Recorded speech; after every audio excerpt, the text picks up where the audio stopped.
এখানে আমি শাক কেটে রেখে দিয়েছি। তো এখানে মিক্স শাক আছে, মূলো শাক, পালং শাক, বোরথা শাক, খুদরা শাক, মিশালি শাক আছে। আর এখানে পটল ভাজি, মিহি করে পটল ভেজে রেখেছি। আর এখানে মুসুরির ডাল রান্না করেছি।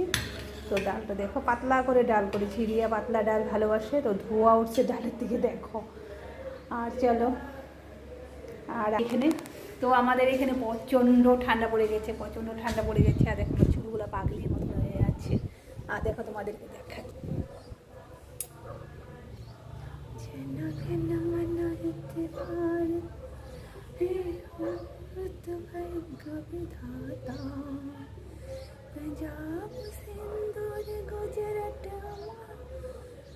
দেখো এখানে পাহাড়ের উপরে কত উপরে এটা ঝান্ডাটা আমাদের ঘর থেকে দেখা যায়। তো রোদ্র উঠছে, তো তাই রোদ্রের জন্য দেখা যাচ্ছে না ভালো করে, সূর্যটা ওদিকে পড়েছে।